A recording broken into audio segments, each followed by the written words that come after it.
Assalamualaikum warahmatullahi wabarakatuh. Kami dari kelompok 2 dengan saya Acep Saipullah, ada Iqbal Santosa, Ridwan Taufik, dan juga Yoga Septian. Kali ini kita akan membahas tentang struktur data graph, di mana graph adalah teori yang menggambarkan relasi antar objek dari sebuah koleksi objek. Suatu graph adalah himpunan benda-benda yang disebut vertex atau node yang terhubung oleh sisi atau edge atau arch. Biasanya, graph digambarkan sebagai kumpulan titik-titik yang melambangkan vertex yang dihubungkan oleh garis-garis yang melambangkan sisi. Nah, sebagai contohnya kita memiliki tebal di mana tebal yang bulat A, B, C, dan D ini adalah node atau vertex, sedangkan garis penghubungnya ini bisa disebut edge. Lanjut, berikutnya ada graph. Definisi tersebut dituangkan dalam notasi matematika sebagai berikut. G sama dengan V dan E, di mana G sebagai graph, V sebagai himpunan tidak kosong dan berhingga dari simpul-simpul vertex, misalnya V1, V2 hingga V sekian. Ada E sebagai himpunan sisi edge yang menghubungkan sepasang simpul, contohnya itu dari E1, E2 hingga E tak terhingga. Dalam bidang ilmu komputer, sebuah graph dapat dinyatakan sebagai sebuah struktur data, atau secara spesifik dinamakan ADT, yaitu abstrak data type, yang terdiri dari kumpulan simpul dan sisi yang membangun hubungan antar simpul. Terdapat beberapa istilah yang berkaitan dengan graph, yaitu ada vertex, himpunan node atau titik pada sebuah graph, edge sebagai himpunan garis yang menghubungkan tiap node atau vertex. Ada adjection, yaitu dua buah titik dikatakan berdekatan jika dua buah titik tersebut terhubung dengan sebuah sisi. Ada weight, sebuah graph apabila terdapat sebuah fungsi bobot bernilai real. Ada path, yaitu jalur dengan setiap vertex berbeda. Kemudian ada cycle, adalah siklus cycle atau sirkuit, yaitu lintasan yang berawal dan berakhir pada simpul yang sama. Nah, matrix graph. Matrix graph atau matrix adjacency adalah cara untuk mempresentasikan grafik sebagai matriks boolean 0 dan 1. Graph berhingga dapat dipresentasikan dalam bentuk matriks bujur sangkar, di mana nilai boolean matriks menunjukkan jika ada jalur langsung antara dua simpul. Contohnya, ada grafik di samping dapat dinyatakan dalam bentuk matriks seperti berikut. Jadi, ini contoh grafiknya. Maka dibuat matriks seperti berikut. Grafik tebal, di mana setiap sel dalam tabel atau matriks di samping dipresentasikan sebagai simpul. Nilainya adalah 1 atau 0 tergantung pada sisi dari simpul ke simpul, yaitu AIJ, IJ, AIJ, IJ. Jika ada jalur dari I ke J, maka nilainya adalah 1. Jika tidak ada jalur, nilainya adalah 0.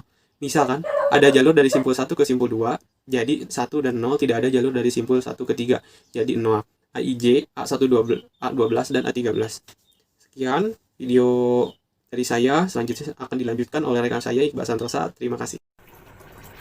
Assalamualaikum warahmatullahi wabarakatuh. Kali ini saya akan melanjutkan penjelasan tentang jenis-jenis tentang graph.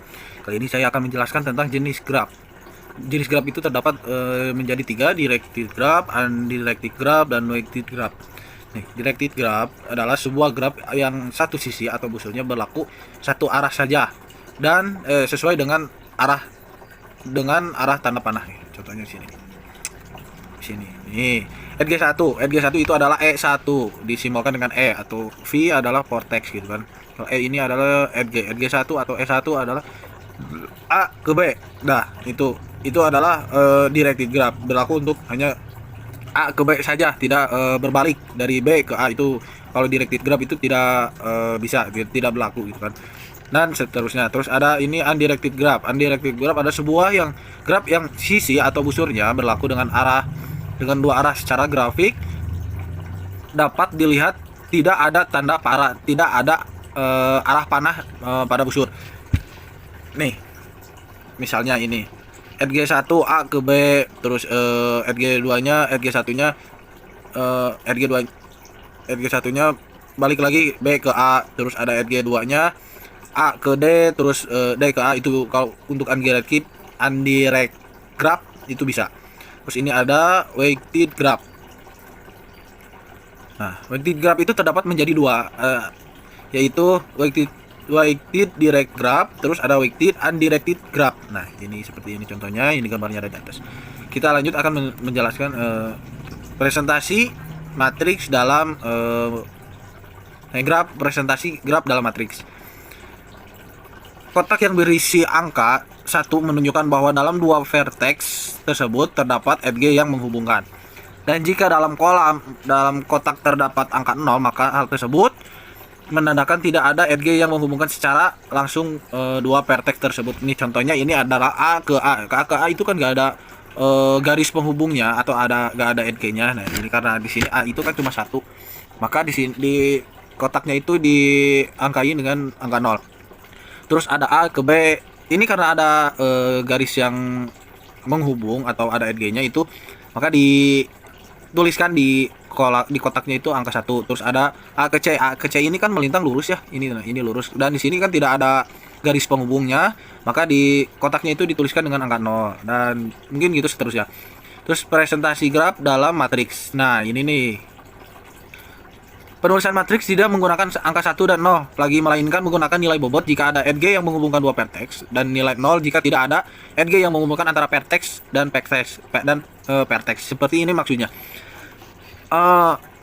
Penulisan matriks yang menggunakan melainkan jika ada edge yang menghubungkan dua vertex dan nilai 0 jika tidak ada edge yang menghubungkan vertex dan vertex. Nih, contohnya seperti ini.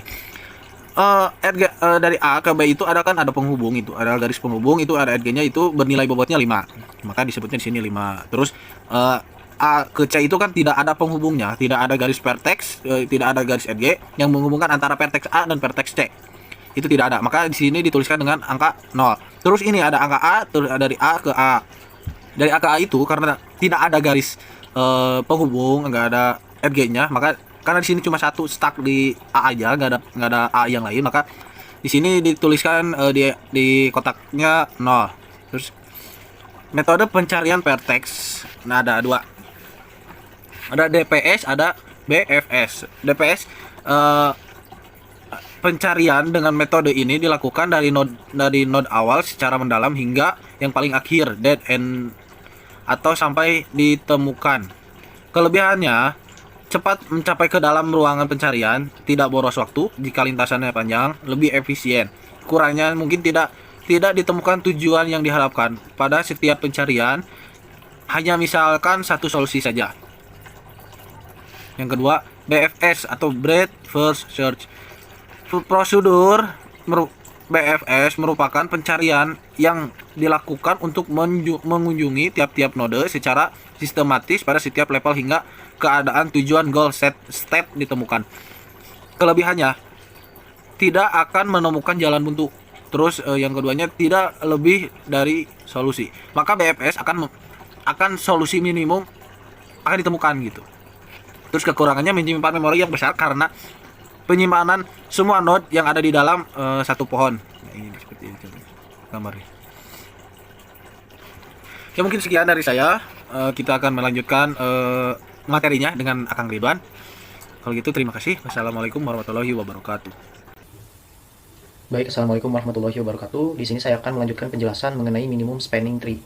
Nah, untuk spanning tree ini adalah sebuah cabang yang terbentuk dari subset edge serta menghubungkan setiap vertex dalam suatu graf.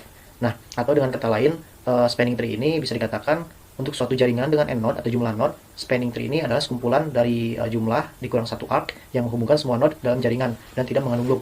Jadi artinya, semisal kita punya 7 simpul, maka harus ada jalur-jalur yang nantinya harus berjumlah 6. Adapun misalnya kita memiliki simpul berjumlah 8, maka jalur-jalurnya harus memiliki 7. Nah, adapun untuk minimum spanning tree merupakan total bobot minimal dari edge yang menghubungkan setiap vertex. Nah, untuk algoritma MST-nya di sini ada dua macam, algoritma Kruskal dan algoritma Prim. Nah, lalu di sini ada contoh minimum spanning tree yang unweighted indirect graph-nya seperti yang kita lihat.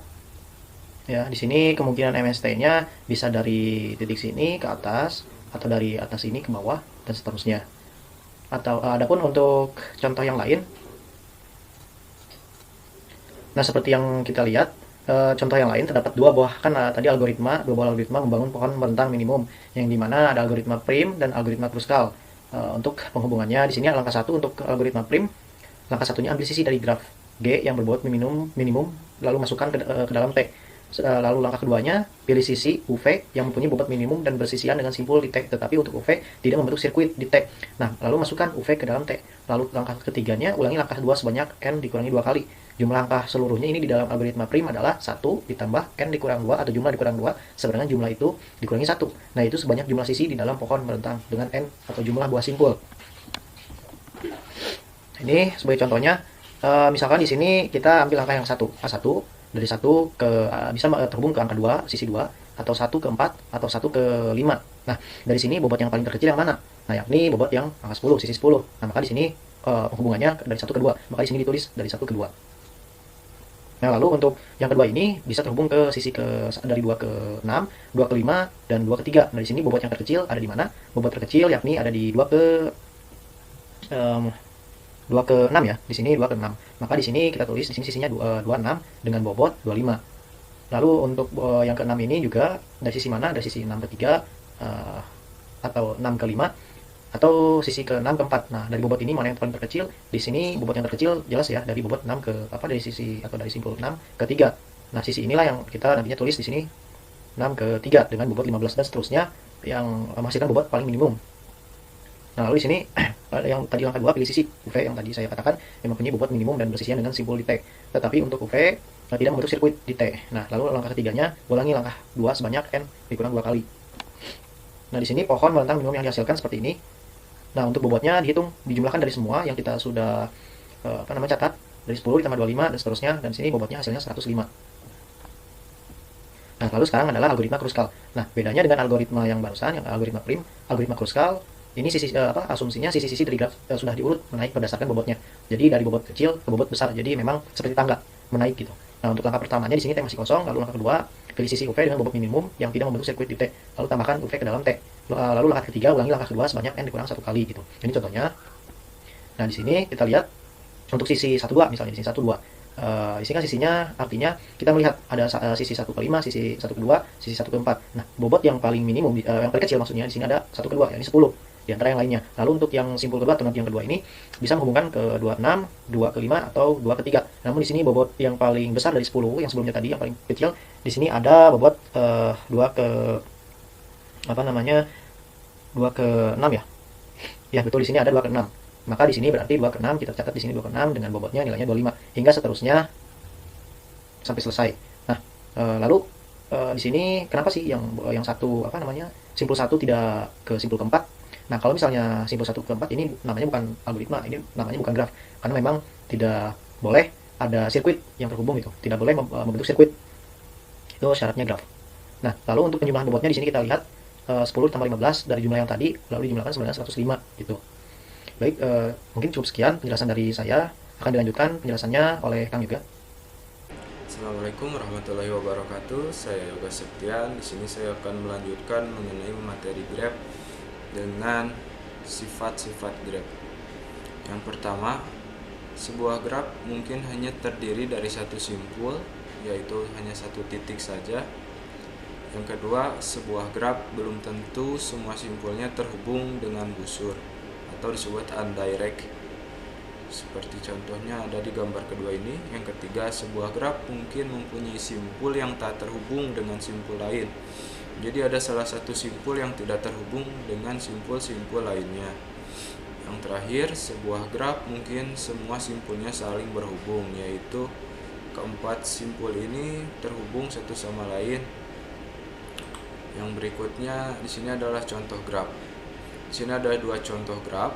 Yang pertama ada direct graph, yang kedua undirect, di mana E adalah edge atau busur atau arc, kemudian V adalah vortex atau simpul atau node. Kedua graf ini sangat berbeda. Apa perbedaannya? Perbedaan graf berarah dan tidak berarah. Graf berarah atau graf undirect, graf tidak berarah atau graf undirect atau non-direct graph, urutan simpul dalam sebuah busur tidak dipentingkan. Misal busur E1 dapat disebut busur AB atau BA. Yang kedua, graph berarah atau disebut direct graph adalah urutan simpul mempunyai arti. Misalkan busur AB adalah E1 sedangkan BA adalah E8. Seperti ini contohnya. E8 dari A ke B berbeda di sini. E1 bisa BA atau AB. Perbedaannya cukup jelas.